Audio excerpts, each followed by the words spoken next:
So Julie Uhrman, it's great to have you here. Thank you. Glad to be here. What are the qualities of a great leader? What's required? What do you look for in other leaders, perhaps, that you want to take elements of? Yeah, it's interesting. I mean, I think immediately of my team. My senior executive team is pretty incredible, and they all have drive. I mean, majority of them are women. But drive to be successful on a professional level, drive to be successful on a personal level. My leadership style is very much about giving autonomy, accountability, and responsibility. If I can enable you to be your best and remove all of your any roadblock that you might face, I know that we're going to do the best that we can possibly do, right? I want to take things away. I want to clear your path. And that's what I try to do. Yeah. So is that what defines a great leader as distinct from a great manager who's very good at a specific function, perhaps in the day-to-day operations and things like that, whereas a leader kind of empowers others to kind of shine, I guess? Definitely empowers others to shine. I also think just having a strong vision and being passionate about it and showing it as much as talking about it, right? I think a great leader has to be infectious, has to be driven, has to have passion, has to do the work so that, those that follow you can see that, you're doing it just as much as they are, right? In your own way. The other thing that great leaders need to do is bring people together. You can create so much more success. You can go so much further together than you can individually. So how do you empower the individual to want to work collectively to build something bigger than you could if you were going at it alone? Sure. One of the fantastic things that Angels, you and your team at Angel City have done is build this brand identity externally. I mean, there's a real point of difference, and the way you go about, your operations and your business, but also how you communicate it, and outwardly, that's reflected in a lot of the fact that you allocate 10% of sponsorship revenue to local causes and things like that, which is fantastic. Is that a point of difference that resonates with the talent that you look to bring into the organization? Like, ultimately, do people want to kind of serve this broader purpose, and that's why they want to work for? It resonates with all of our constituents, whether you're a player, a team member, an investor, a partner, a sponsor, or a fan. We wanted to build Angel City really differently. We wanted to build Angel City where mission was at our core, and we talk about building an organization where mission and capital can coexist, where we drive with passion and purpose to drive to profitability, where we don't sacrifice impact for revenue for impact. We will do them both, or we will do neither, where we want to walk the talk. And the reason for that is if you live your values, it's so much easier to connect to your community. And then your community cares about something deeper than, did they win or did they lose? Did they trade my favorite player?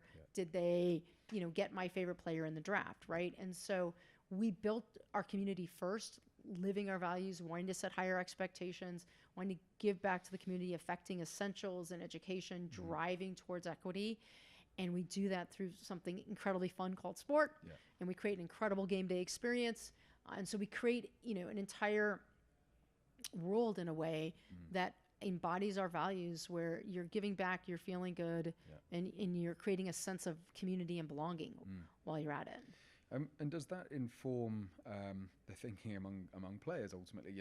If a player is being offered a contract at one club and by Angel City, and they're exactly the same terms, are they?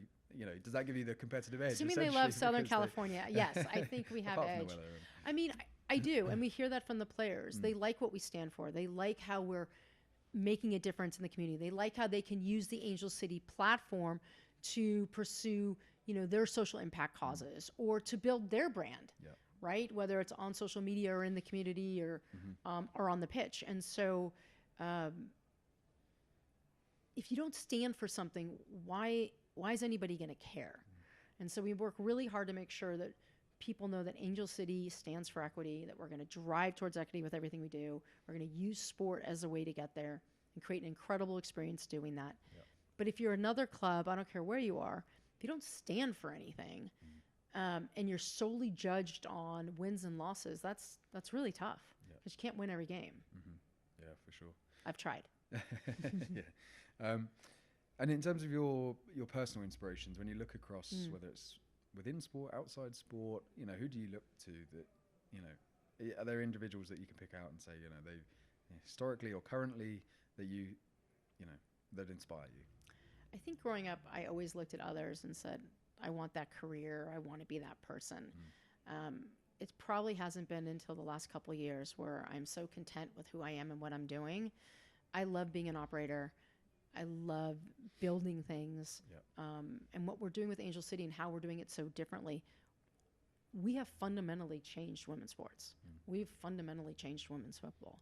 We have changed the trajectory of investment in women's sports. When we joined, the expansion fee in the NWSL was a couple $1 million.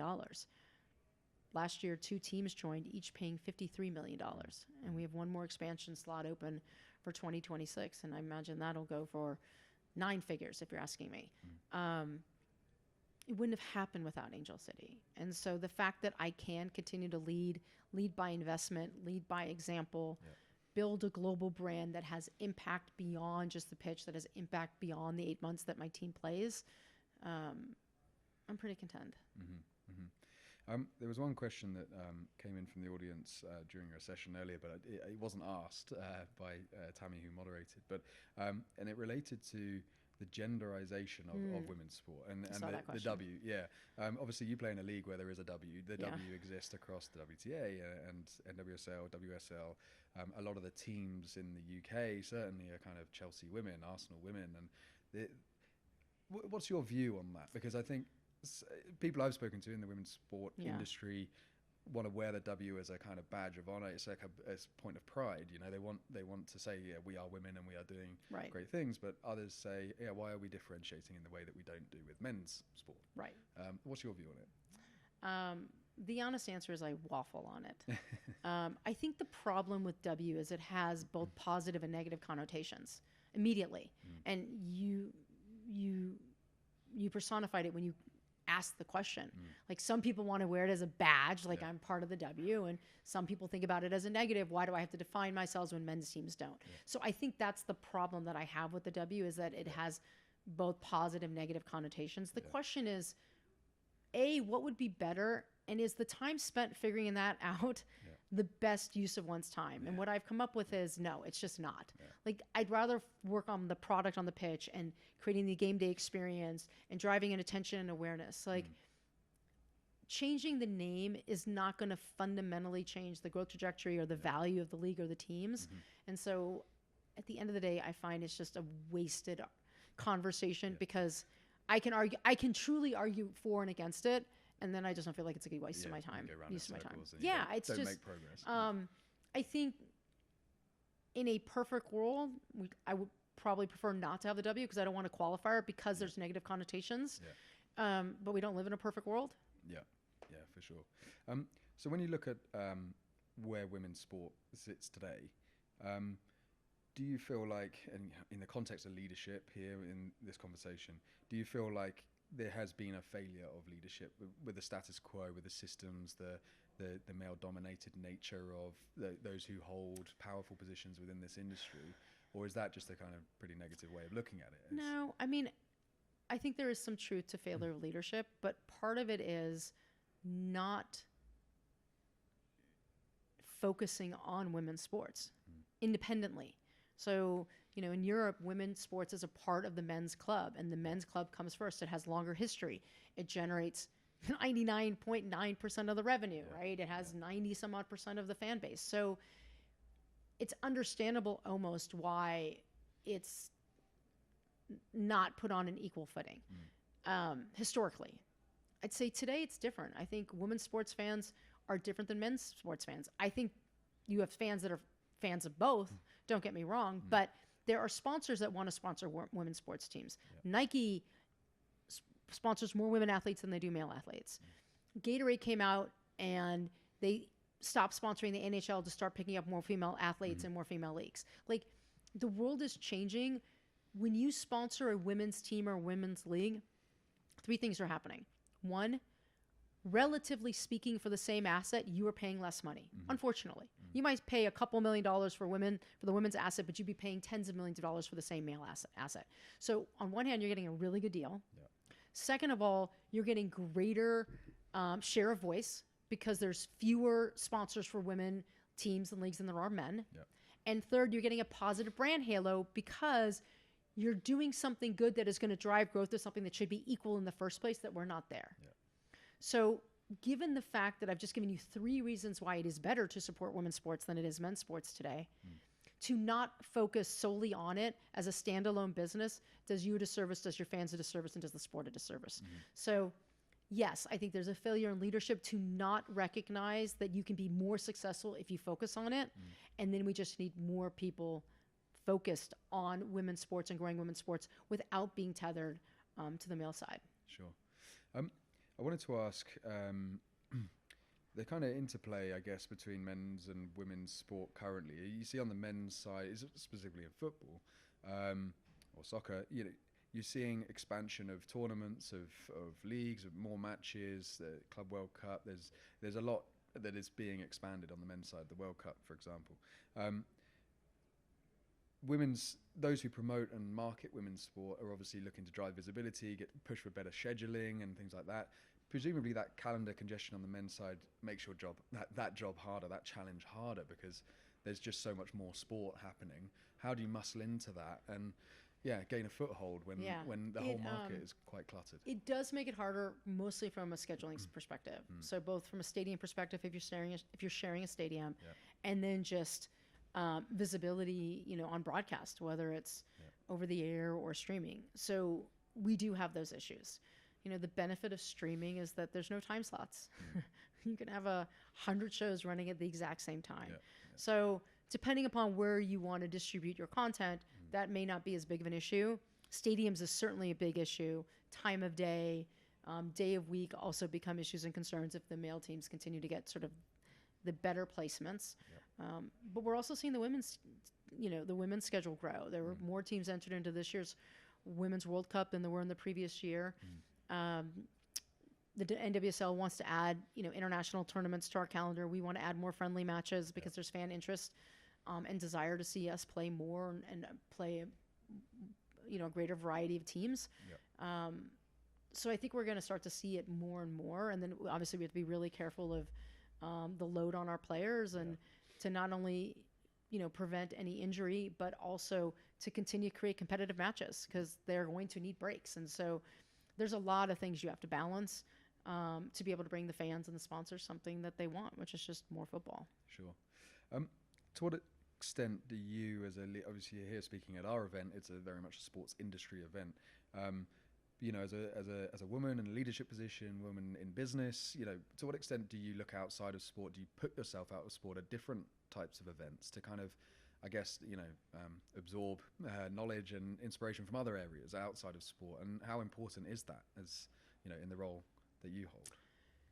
Yeah, it's a good question. There's just not enough time in the day. To your earlier question, I want to lead and drive women's football forward. So it's more important for me to be at sporting events and tech invest and impact events talking about how we're different and how we're unique. Because I want other people to follow our model for the sport to grow, for women's football to grow, to get to pay equity. Everybody needs to be in Angel City, and they can't be it if they don't know we exist, and they can't be it if they don't understand how we did it. So I'd rather spend my time inspiring others to follow. Yeah. So kind of playing the role of proof of concept for, a living, breathing example for others to follow. That's the kind of mentality, right? For you, is that right? Is that how you would measure success ultimately in, say, 5 years' time, if other people are kind of ripping off your model ultimately and applying it and seeing the benefits? Absolutely. I mean, there's a third division team in Germany that's following our model to create the 10% sponsorship model and giving, percentage of our gate receipts back to our players. I love that. And I hope that they come up with something creative, unique that I can absorb into my club as well. There are so many things that take people's time today. And, we're lucky that we get somebody for 90 minutes. In LA, it's even harder. So how do I create an amazing experience for my fans, for my partners, for my investors, for my players? But yeah, I mean, we judge success by the impact we have in our community, the revenue we can create, and the attention awareness that we're able to drive to inspire others to do the same thing in their markets. Sure. Just a couple more questions, but in terms of your personal experiences of, in your career journey and the challenges you've faced along the way, Yeah, what are some of those challenges, and how have you kind of overcome them? Yeah. So I've mostly been an entrepreneur, so you learn more from failing than you do succeeding. So that's never fun. I think sort of two of my strengths have been, I don't let my failures defeat me. I really use this as an opportunity to learn and then to move on quickly and apply it to something else. Like I don't wallow in it, because sometimes, you don't know what you don't know, and that can lead to a failure or mistake. So I think having sort of the thick skin and just not wallowing in it has been something that's helped me. The second thing, and people say this, but I don't know if they've actually lived it, but it is this concept of trust your gut. I was a founder of a company called Ouya, which was an Android-based video game console. And I hired an expert in his field, and a question came up, and the expert told me to do A, and my gut said to do B without any sort of experience or background or rationale for why. I just felt that it was wrong, but I do what everyone is told to do in that position. You trust your expert, right? Well, fast forward to it was wrong, and the problem was I couldn't blame this individual because it was to the best of their experience and knowledge. And I learned in that moment in time, I'd much rather be wrong following my gut than wrong not following it. And so that's been something that I've taken with me, but it has also had the added benefit of challenging me to do more. We are limited by the limitations we put on ourselves. Yes, the world puts limitations on us, but nobody puts more limitations on us than we put on ourselves. So how can you allow yourself to dream bigger? How can you allow yourself to not limit yourself? And trusting yourself is probably the biggest step you can take to do that. Sure. You've probably answered this question there, but your message to young people starting out in this industry or perhaps they're several years into this industry and they want to figure out how they progress, how they get to a leadership position. What would your advice be? Follow your gut would probably be one to some extent. I lucked into it playing a basketball game. But look, I think generally speaking, networking is really important. Is to get a role at a team. The most important thing is how do you build fan engagement? How do you drive audience growth? And how can you play a role in driving revenue? At the end of the day, that's what's most important. And so use that role as an opportunity to build a network, to learn about other leagues, because your next job is always going to come from somebody you know. Sure. Good stuff. Well, Julie Uhrman, thank you very much for joining us. Thank you for having me. Thank you.